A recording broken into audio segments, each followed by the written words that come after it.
Good morning. രാവിലെ എണീറ്റപ്പോൾ തന്നെ ഇതാ കണ്ടത്. എന്നാൽ പിന്നെ വിൻഡോ തുറന്ന് നോക്കാമെന്ന് വിചാരിച്ചു. ആദ്യത്തെ സ്നോഫോൾ എപ്പോഴും സ്പെഷ്യലാണല്ലോ. അപ്പം ഇത് കണ്ടപ്പോഴത്തേക്കും ഞാൻ കുറച്ചുകൂടെ എക്സൈറ്റഡ് ആയിട്ട് പെട്ടെന്ന് പോയി റെഡിയായി പുറത്തു പോയി നോക്കാമെന്ന് വിചാരിച്ചു. ഇരുട്ടാണ്, എന്നാലും നമുക്ക് പുറത്തു പോയി നോക്കാം, വാ. ഇത് ഇന്നലെ രാത്രി 9 മണിക്ക് വീഴേണ്ട സ്നോയാണ്. അങ്ങനെയാണ് വെതർ ഫോർകാസ്റ്റിൽ പറഞ്ഞത്. ഇപ്പോൾ വീഴുന്നു വെയിറ്റ് ചെയ്ത് ഞാൻ കിടന്നുറങ്ങി. സ്നോ വീണില്ല. അതുകൊണ്ടാണ് രാവിലെ തന്നെ എണീറ്റ് നോക്കിയത്. പിന്നെ ഒരു വഴിക്കോട്ട് പോകുമ്പം കുറച്ച് അണിഞ്ഞൊരുങ്ങി പോകാം അല്ലേ. അതുമാത്രമല്ല നല്ല കാറ്റടിക്കും. തണുപ്പ് കൊണ്ട് ഇവിടെ ഇപ്പോൾ 0 ഡിഗ്രിയാണ്. ഇന്നലെയൊക്കെ -3 ഒക്കെ ആയിട്ടും സ്നോ വീണില്ല. എന്നാൽ പോയി നോക്കാം, ബാ.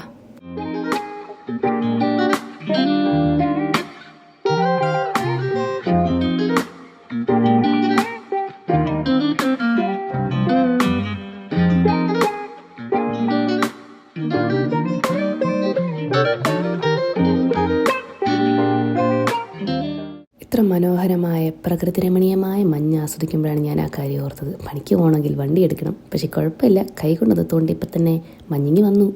ഏതായാലും ഇത്രയും വരെ വന്നാലേ ഒരു സ്ലോമോ BGM കൂടി ഇട്ടൊരു വീഡിയോ എടുക്കാം അല്ലേ.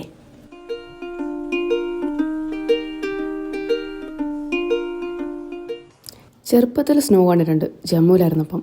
പിന്നെ അതിനുശേഷം ഡബ്ലിനിൽ ആദ്യമായിട്ട് വന്നപ്പോഴാണ് സ്നോ കണ്ടത്. പിന്നെ ഇപ്പോൾ നീ ബാക്കി സ്നോ പുറത്തിറങ്ങിയിട്ട് കാണിക്കാം. ലേറ്റായി ഞാൻ. അണിഞ്ഞൊരുങ്ങി റെഡിയായിട്ട് വന്നപ്പോഴത്തേക്കും ഇതായിരുന്നു അവസ്ഥ. ഐ ആം ദ ട്രാപ്ഡ് എന്ന് വിചാരിച്ച് എന്ത് ചെയ്യുമെന്നറിയാതെ ശരി അകത്ത് കയറി നോക്കാം, പിന്നെ പോയല്ലേ പറ്റൂ. ആ മഞ്ഞും ആസ്വദിച്ച് രണ്ടും കൽപ്പിച്ച് ഞാൻ അങ്ങ് ഇറങ്ങി.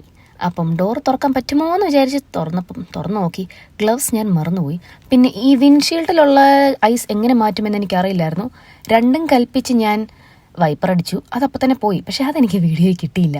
അതുകൊണ്ട് ഞാൻ ബാക്കിലത്തെ ഗ്ലാസ്സിൽ വൈപ്പർ അടിച്ച് കാണിച്ചിരുന്നേ. ഇങ്ങനെ അപ്പോൾ തന്നെ മൊത്തം പോയി. അതുകൊണ്ട് അത്ര കട്ടിയുള്ള ഐസ് ഒന്നും അല്ലായിരുന്നു. It was still snowing. First മഞ്ഞ എങ്ങനെ ചേച്ചി? അങ്ങനെ അതിമനോഹരമായ മഞ്ഞും ആസ്വദിച്ച് ഞങ്ങൾ യാത്രയായി. ഞാൻ സേഫായിട്ട് തന്നെ എത്തി. എന്നിട്ടാണ് ഈ വീഡിയോ എടുക്കുന്നത്. അപ്പോൾ ഇനി അടുത്ത വീഡിയോയിൽ കാണാം. Okay, by.